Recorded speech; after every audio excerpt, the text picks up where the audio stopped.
What you really want to know is Alice good on your account or just other people's account? Is she good in general? How good is she going to be for you? Should you invest? I got 3 different builds. We're going to go over all of her information, and I'm going to show you in action how good she actually is.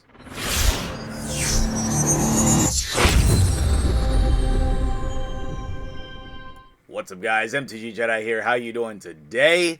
Thank you so much, Plarium, for allowing us on the test server. We are rocking and rolling with Alice the Wanderer, Alice in Wonderland, and all of her crew. And so far, my initial opinion is, alright, you did a really good job. I was not looking forward to this at all, but who doesn't love a rabbit on your back? I mean, really. The rabbit is just chilling there, okay? And the details in her kit is just absolutely astounding. The giant sword, the mismatching leggings, I love all of it. I absolutely love all of it. I'm here for it, okay? In case you missed her kit announcement yesterday, she has 100% chance of decreasing the duration of a random buff on the enemy, and it places an extra hit if the target has any active skills on cooldowns. Very strong A1. AoE A2, 100% chance of increasing the cooldowns of all enemy skills by 2 turns. Also, 100% chance of decreasing each target's turn meter by 50%. It goes to 30% if one of their skills has its cooldown increased to the max. This is like a basher type ability. Very good. This is all we wanted Hansel to do. This is what we wanted him to do the whole time.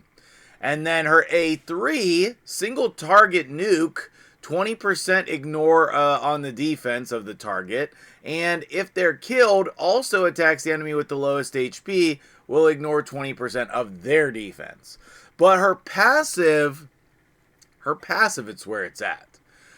Whenever she attacks, she inflicts a 3% bonus damage to each target for each turn remaining on all of their skill cooldowns. The bonus damage is counted individually for each target. That's sweet. Resets the cooldown of one of this champion's skills each time they kill an enemy, occurs once per skill, and that's going to come into play right off the bat here. So let's jump over into my account here on the test server and see build number 1. We're going to go straight through it, and we are going to start with Alice in her early game build. Now, what I've tried to do here is use random gear that I had available to hit specific stats. Obviously, you're going to fill in and put all of the gear. You're going to put all of the masteries, etc. Okay? I didn't book her yet. I didn't put a relic on her. I wanted to show her what she'd be like if she's your first 6-star champion and with stats that you can relate to.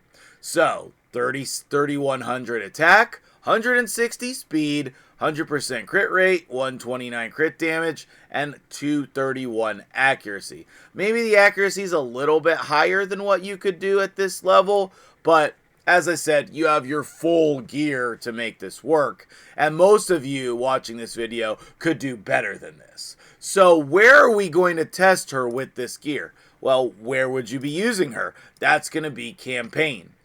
I am thrilled and pleased to tell you that, heck yes, she's going to farm campaign for you. This is going to be an amazing addition to your roster.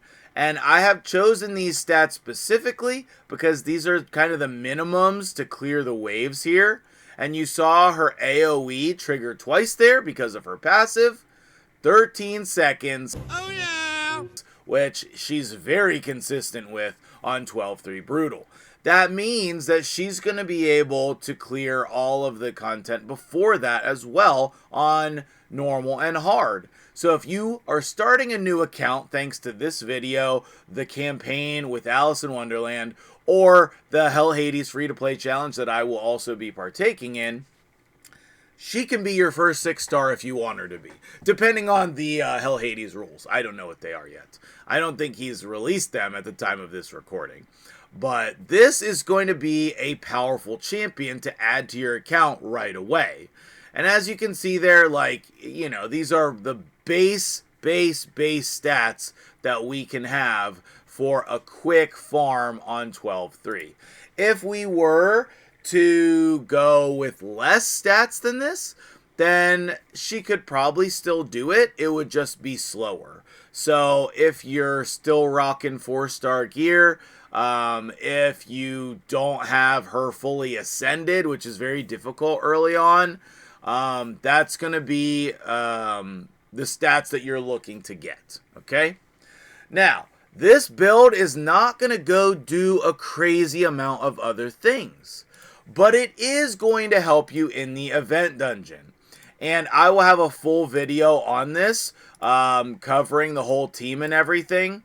But in the event dungeon, we did stage Queen 13, okay? So you have your free champions, Skeletor and Loki, if you've been playing a little while. Kale as your starter, Ugo as a free champion, and then our new Alice, okay? And this team can clear stage 13 even in that gear. So make sure you go check out the other video for full information on this team and the runs and all of that stuff, because we don't have time to get into that in this one. Okay, next up is going to be her mid-game build.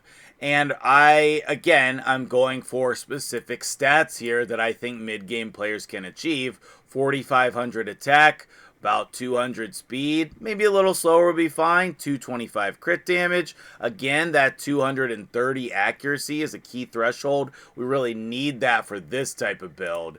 And yes, I have like ascended gear and mythical gear, but that's not the point. The point is the stats, okay? And then full masteries here. The masteries, I think that we can go Helm Smasher here, but I need a true damage test in order to actually see how much damage she can do. So we're going to do all of that. Okay, so let's come over here to Dragon 20. We'll go ahead and use that same team I mentioned before, and I think that this should do just fine, showcasing some damage on her and what her potential is as a wave clearer in this game. She's going to put people's skills on cooldown and do decent damage all at the same time. She's not going to clear the wave by herself here, but she's going to do a pretty good job, okay? We're going to see the full nuke build. I'm going to put her in, you know, some of my best gear and see her full potential here in a second. But this build is going to be able to farm Gold 5 Arena. This build is going to be able to clear the waves in dungeons. She's going to be an all-purpose damage dealer here, and that's pretty crazy to say for a free champion. Now, this is not going to be like the fastest team of all time, and as you progress through the game, of course, she would come out of this team for faster champions, but this can serve you well for a long time. And she definitely has enough damage to get by here. In my testing, Kale did not die there. So hopefully that means we beat the dragon. I'll probably just fast forward to the end of the fight and let you know if we beat the dragon. Kale is supposed to live through the waves, in case that was not clear already. But we have, you know, a decent bit of other stuff going on here. Decrease attack with Skeletor eventually once he gets off his cooldowns, and a little bit of damage from Brimstone. Alice is bringing the damage here. I think we should be good to go. Okay. Yeah, we're good.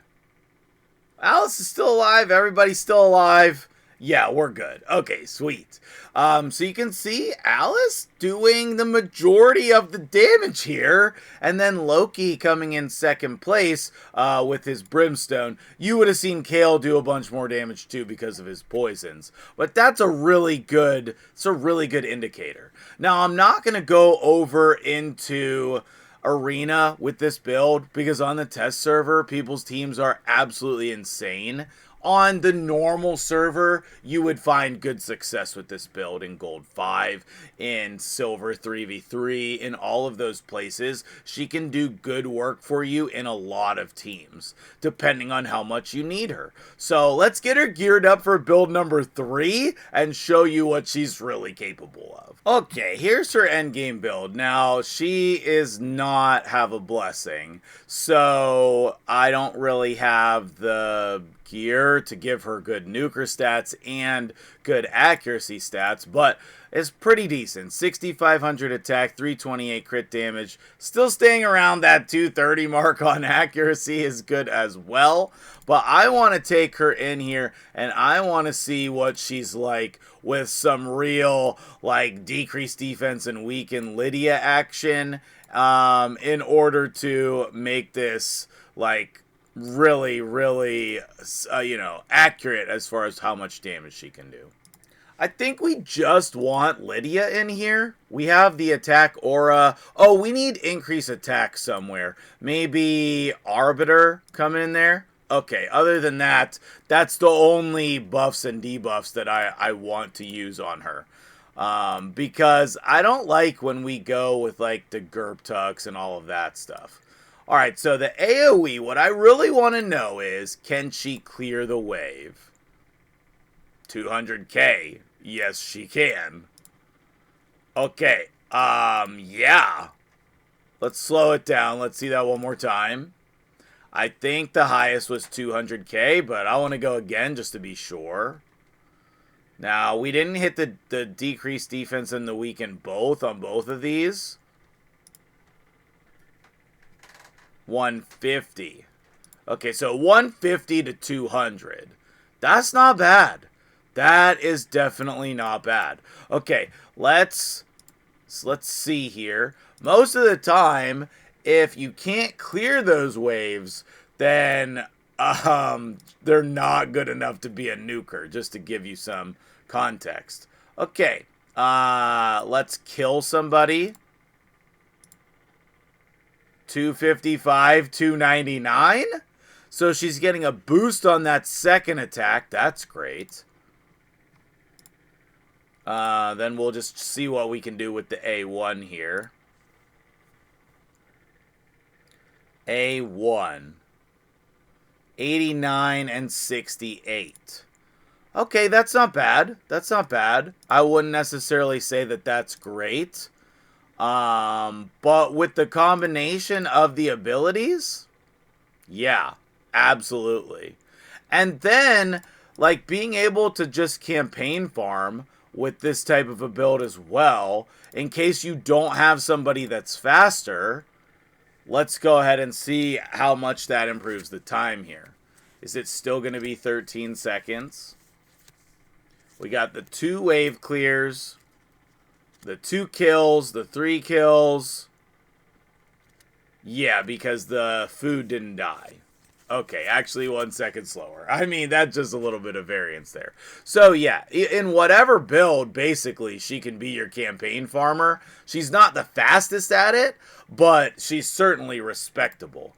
Alright, let's try to put together an arena team, because I think that's where she's going to shine the most for the longest time on your account. Okay, time to take on some crazy opponents. Let's start with YST, and we will start with this team here. This is my normal He-Man team that I run in the Alice spot. Let's come in here and see if we can kill some people. We'll do a couple fights here and see what it's like. But you need to know that it's fine for the rest of Gold 5. Let's see if we can kill them. No, but we put their skills on cooldown. Okay. Then we'll reset. So even if you don't kill them, oh man, that's great. We'll protect Shuzen, I guess. I'm kind of waiting for this stone skin to fall off. I don't know. Let's just AoE again. Okay, put their skills on cooldown. I'm thinking maybe she would be best suited for a team with another nuker, and then maybe you run her as your Yumiko spot. That could be very cool. Alright, let's see if she can ally attack and kill Duchess. No, not even close. But what you have to remember here is these teams on the test server are crazy. And additionally, this team is very tanky. Very tanky. Okay. Let's see. We have continuous heals to heal back up now. Okay. I guess we'll do that. And then let's see if we can kill Duchess. No. Maybe we should have tried to kill somebody else? I don't know. Okay, now we have no reviver. So the Harima did get us there. Is there like a normal-ish team that we could go against? Deadwoods is pretty normal-ish. Deadwoods is pretty normal-ish. Glad to see Deadwood back. He might be faster than me. No, he's not. Okay. Alright, let's see it now. Okay, we didn't kill anyone, but we almost killed Soulless. So I think if you want to use her in high-end arena, you have to have a blessing. I don't see how you could do it otherwise. Alright, then she killed him on the second go-through. Alright, that's not bad. That is not bad. And then, if we wanted to, like, try it against a tanky team, I think we would need another damage dealer in there. But they're going to steal the show, if so. Here, we'll try Nub's team because he's got the Queen of Hearts in there. I think that that's just going to be a beating. So, cool. Good job for setting up a cool team. I also have a cool team on my defense right now, but it has nothing to do with Alice in Wonderland. Nub is faster than me?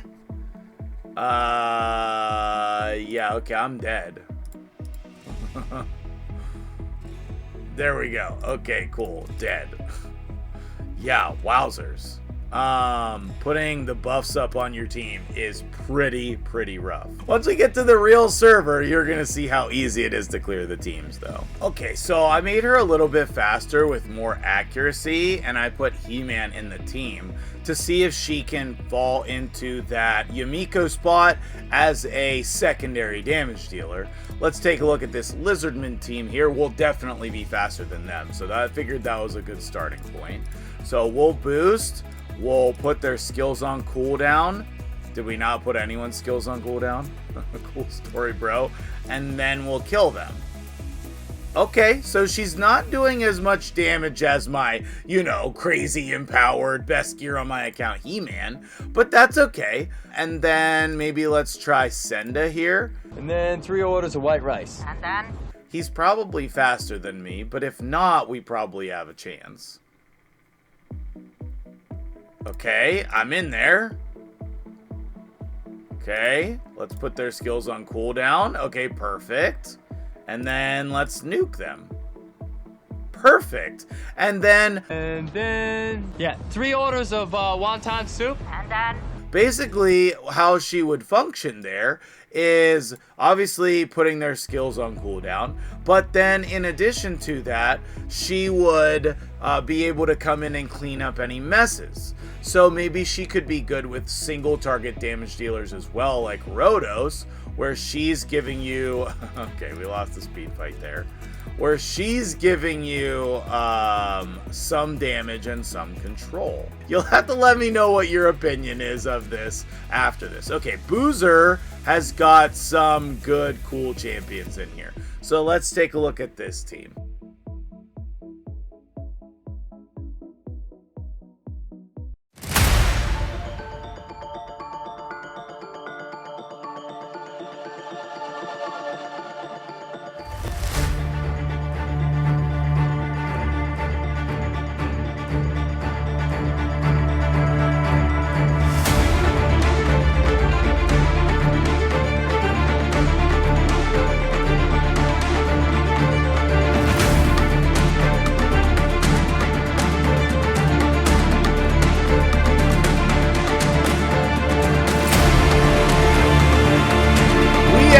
Getting that fight. Oh my goodness. So that's the exact type of situation that I'm talking about. You know, where you need to have more than one damage dealer. If we would have gotten a turn there, so maybe she should be a little faster. If we would have gotten a turn there, then she would have put their skills on cooldown. He-Man obviously coming in handy there because he's an HP-based champion. Well, attack and HP. So somebody like Rhodos or Toshiro, Terrace, any of your tankier champions, Magnar even, could come in a team with her like this. So I think that'll do it for today. What do you think of her? And I hope this was really helpful. You know, I really put a lot of time and effort into prepping this video for you guys, so I hope that you liked it. What do you think about this new champion? Are you excited about her? And, you know, let me know all of it in the comments below. Thank you guys for making it all the way to the end of the video. We'll see you guys in the next one.